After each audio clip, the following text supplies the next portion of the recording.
You are loved with an everlasting love. That's what the Bible says. And underneath are the everlasting arms. Jesus said, "Come to me, all you who are tired and overburdened, and I will give you rest. Take my yoke upon you, and learn from me, for I am gentle and humble in heart, and you will find rest for your souls." This is your friend, Elisabeth Elliott, talking with my daughter today, Valerie Shepard. We've been talking about children. She is the mother of 6, expecting number 7 in December. And I'd like for us to talk today a little bit about children and responsibilities, Val. I have a letter here that asks the question, should we let children be children? Because it seems to be the society's norm or the way of thinking of treating children in ways that actually rob them of the very best that childhood means. In other words, society is giving more and more entertainment to children that is adult planned, and that is spoiling children, I believe. This lady says, "I had always thought letting children be children to mean preserving their innocence, wonder, and enthusiasm. Yet today we begin when they're babies to dull that fresh eagerness with passive, adult-contrived entertainment. I had thought it meant encouraging and channeling their fertile imaginations, but how soon we stamp them out and replace them with the vain imaginings of someone else who is highly paid to do so. Letting a child be a child, I thought, meant being a good steward of his or her dependency, his trusting, teachable spirit, and using that opportunity to teach, train, discipline, work side by side with him. Today, don't you think we've thrown out God's plan for a parent-child apprenticeship experience, which blends the best of what it is to be a parent with the best of what it is to be a child? Maybe in a similar way that a good marriage blends the best of what it is to be a man with the best of what it is to be a woman. And in its place, left our children with any of a wide variety of high-tech babysitters that are experts on how to wrap the packages of things children need, but don't put anything worthwhile in the box." Well, I really agree that society is trying to find more and more ways to entertain children. I was just talking to a grandmother this week who was crying because she was going to have to take care of her granddaughter, who's 4 years old, who is a brat, she said, because she is entertained all the time. And the grandmother's daughter-in-law had said, "You'll need to take her to Disneyland because she'll be bored at your house." And so the grandmother was crying because she said, "I don't think I have the strength to last all day through Disneyland and keep control of her." She said, "I have to be really firm with her or she'll run away from me." And I just felt so sorry for her because the mother of this 4-year-old just finds everything and anything to try to keep her child occupied without actually giving her one-on-one quiet training and teaching. Is this an only child? It's actually one of 2. So the mother is just desperately trying to drum up things all the time. Right. Uh-huh. And if this is true with mothers, it's even worse in daycare centers, isn't Right. it? Talk about highly paid experts and constant adult input, and the children are regimented to all do, now we're all going to crayon, or we're all going to do sandbox. And I'm sure that I'm going to get 10 letters from people saying, "Oh, no, I know baby care centers where they don't do that, and each little individual may choose his or her own form of occupation." Well, that may be true, too, and that's chaos. But I think that's an excellent letter. Does she have something else you wanted to read? Well, this business of indulging our children, she says we've backed ourselves into a corner by indulging the self-gratifying tendencies of children. Of course, they are selfish, while at the same time perverting their play instinct with passive entertainment. For example, watching TV is definitely passive entertainment.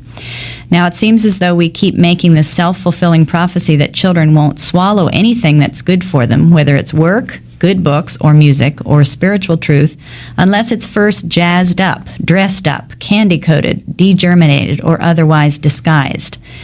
And my first thought is I think of stories from the Bible that are watered down and also made into, quote, relevant stories where the child is a modern-day child.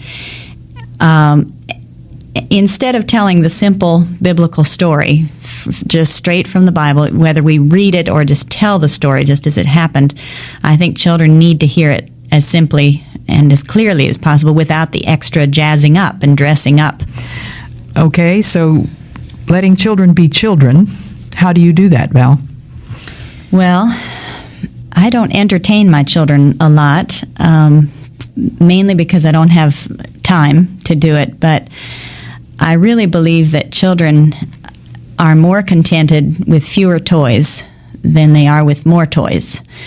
So over the years, almost every year, we've gotten rid of more and more things, and seen that the younger children, the children under 5, play perfectly happily with very, very few things. With their imaginations is what they're playing with. And I also believe that children, no matter what age, as soon as a toddler is toddling about, can be taught to do one or two small responsibilities, and as they get older, they get to do more and more responsibilities.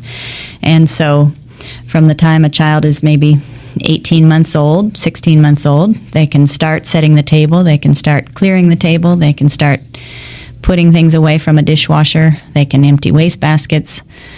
They can 16 or 18 months. I would think so, yeah. I'm sure that people are gasping, Val, just absolutely gasping. Back to this business of having simple toys, I think some of our listeners have no idea that you grew up with jungle Indians to the age of 8. Can you tell us what your toys were? I don't remember that I had more than a doll from the States, but I didn't even play with the doll that much. I played with sticks and making little huts with sticks and leaves, and I played with building a little fire and pretending like I was a mother and cooking over this little fire. I played in the river a lot. We often caught small fish with our hands and then cooked them in our little fires. We just had endless hours of imaginative play, but no toys. No toys at all, and the Indian children had no idea of toys. Tell your audience, Val, these people that are listening so kindly to us today, about that hour in the afternoon, speaking of children having to entertain themselves. Well, I really believe that there should be a quiet time for everybody after lunch. In fact, I read of a mother that still does this with her teenagers, and the daughter was thanking her mother for always having that quiet time because she loved to have special time every day to be able to read. And so if a child can't read yet, I believe they can have several books and they can just sit and look at them for an hour if they're not sleeping. I believe in trying to make children take a nap at least until the age of 3. My daughter, that's 2.5 now, some days takes naps and some days doesn't, but I still leave her alone for at least an hour and a half where she plays and talks to herself and sings, and she's usually in her crib. Sometimes she's on my bed, but she's on her own for a while. It also helps me, of course. Every mother wants to have quiet time. And I take a nap. I usually take a 10 to 20-minute nap, and then I do whatever other reading or whatever other thing that's in my room that I need to do. I don't usually go down and do laundry or cleaning during that time. But aren't they constantly getting up and coming into your room and saying, "Mama, is it time up yet? Can we get up now? I don't know what to do."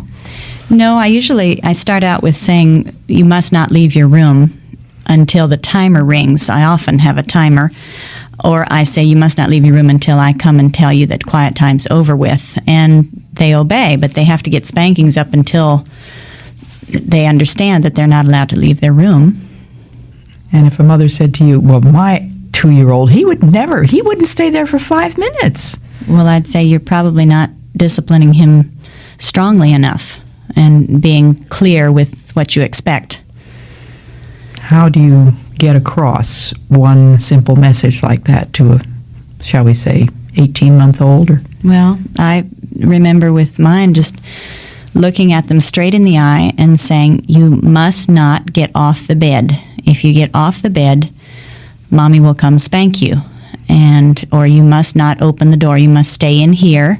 If you come out, unless it's to go to the bathroom, and usually they're not potty trained at that time, if you come out, Mommy will have to spank." And they stay in. Of course, they've gotten spanked, and then they've had to stay in after that. They get spanked the first time they disobey? Yes. They get spanked the first time.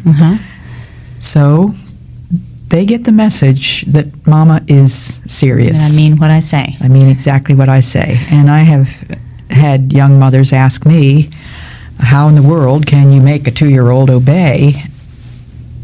I've tried to say that I think the most important principle is letting the child know that you are dead serious. And if you've never been dead serious before and you've made a habit of yelling and raising your voice and repeating the command 25 times, then they say, well, isn't it too late? And then I say, no.